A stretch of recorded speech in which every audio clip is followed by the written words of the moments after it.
Hello students, हमने पिछली class में देखा न्यूटन के फर्स्ट लॉ के बारे में पढ़ा।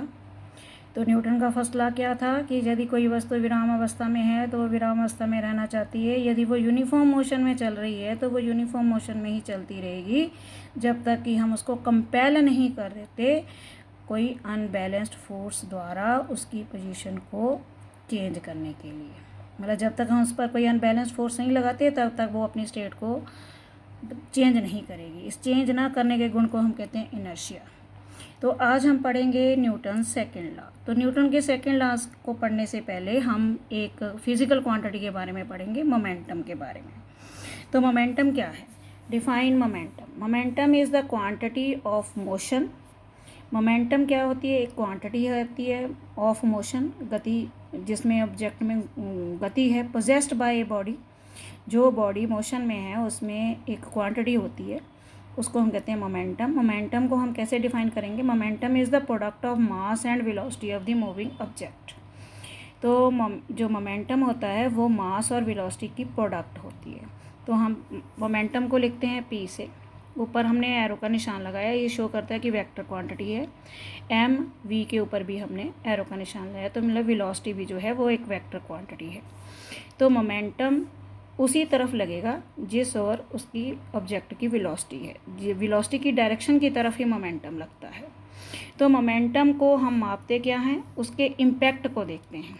इम्पैक्ट माने उसने क्या प्रभाव डाला मोशन कर रही ऑब्जेक्ट में।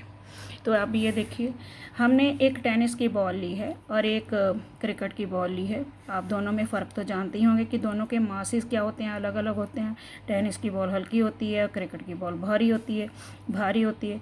अब इसको हम यदि गीली सॉइल में हम ज़ोर से फेंकें सेम वेलोसिटी के साथ तो कोई इफेक्ट नहीं पड़ेगा मिट्टी पे।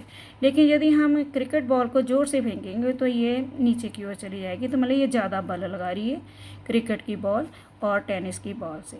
इसका मतलब यहाँ पे मासेस क्या है? डिफरेंट है, लेकिन वेलोसिटी क्या है? सेम है। तो इसका मतलब ये जितना इसका मासेस ज़्यादा होंगे तो मोमेंटम भी ज़्यादा होगा बॉडी का। आगे है वेलोसिटी, देख लेते हैं। आप एक बुलेट गोली, मतलब उसको यदि आप हाथ से किसी दीवार पे फेंकते हो तो दीवार पे कोई फ़र्क नहीं पड़ता। लेकिन यदि आप उसी गोली को आप बंदूक में डालकर फेंकते हो तो उसकी वेलोसिटी बढ़ने के कारण वो दीवार को पार भी कर सकती है, ठीक है, दीवार को तोड़ भी सकती है। तो यहाँ पे मास जो है सेम है लेकिन वेलोसिटीज़ क्या हैं? डिफरेंट है।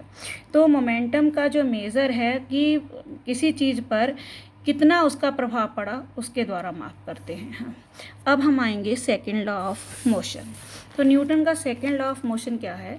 The second law of motion states that the rate of change of momentum, कि मोमेंटम में जितना चेंज आने की दर है of an object is proportional to the applied unbalanced force in the direction of the force.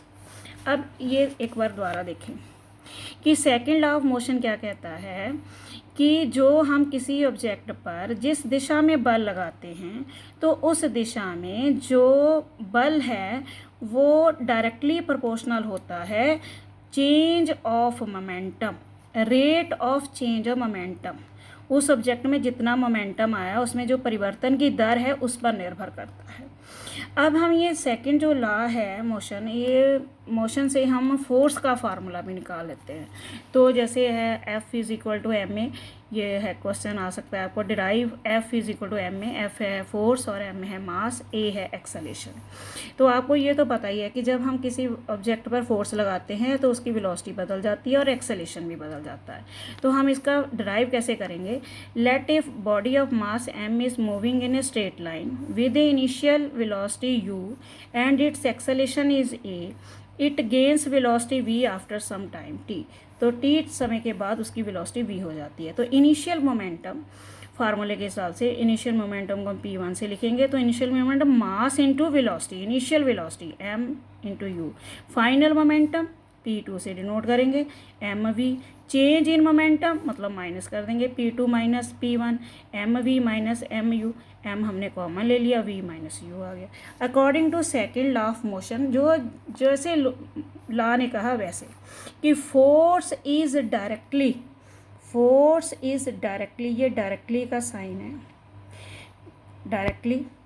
Directly change in momentum, momentum में change over rate मतलब time, तो टाइम। अब फोर्स को हम एफ से लिखते हैं, डायरेक्टली प्रोपोर्शनल। ये बच्चों सिंबल जो है वो डायरेक्टली प्रोपोर्शनल का है, m v minus u over t. अब हमने इसको, ये जो प्रोपोर्शनलिटी का साइन होता है उसको हम इक्वल टू में बदलने के लिए हमें एक कांस्टेंट इंसर्ट करना पड़ता है। तो के क्या है, एक कांस्टेंट ऑफ प्रोपोर्शनलिटी है, और एक ये जो v minus u over T जो है ये क्या है, आपका एक्सेलेरेशन है। आपको याद होगा, आपने पिछले लेसन में किया था कि एक्सेलेरेशन क्या होता है, v minus u over T, rate of change of velocity. तो ये है हमारा a v minus u over T. तो के एफ इज़ इक्वल टू के एम ए। और मान लीजिए हमने f की वैल्यू 1 रखनी है, तो इसका मतलब हम m और a की वैल्यू भी लेते हैं ताकि हमारा k की वैल्यू देखते हैं कितनी आती है। तो m is equal to 1 kg हमने रख लिया, एक्सेलेरेशन 1 मीटर पर सेकंड ले लिया, और फोर्स भी हम 1 यूनिट रखना चाहते हैं। तो जब हमने 1 भरा तो k की वैल्यू कितनी आ गई, 1। तो अब ये k की वैल्यू हम इसमें पुट कर देंगे, k इज़ इक्वल टू 1। तो from equation 1 f is equal to m a. तो अब ये फोर्स का यूनिट अभी हम यहीं से फाइंड करेंगे। ऐसा यूनिट ऑफ फोर्स जो होता है, मास का यूनिट क्या होता है, किलोग्राम, और एक्सेलेरेशन क्या यूनिट होता है, मीटर पर सेकंड स्क्वायर। अब kilogram metre per second square को हम न्यूटन कहते हैं। अब इसका सिंबल जो न्यूटन का है कैपिटल N होता है। अब न्यूटन को कैसे डिफाइन करेंगे, 1 newton is defined as the amount that produce an acceleration of 1 meter per second square in an object of 1 kg mass. तो अब इसका इसी तरह थर्ड लॉ है, थर्ड लॉ ऑफ मोशन है। थर्ड लॉ की हम स्टेटमेंट बता देते हैं, इसको एक्सप्लेन अगली क्लास में करें, आगे करेंगे हम जाके। To every action there is an equal and opposite reaction. तो हर एक्शन के लिए एक इक्वल और अपोजिट रिएक्शन होता है, और ये दोनों एक्शन और रिएक्शन दो अलग अलग बॉडीज़ पे लगते हैं, एक्ट करते हैं। आज के लिए इतनी, थैंक यू।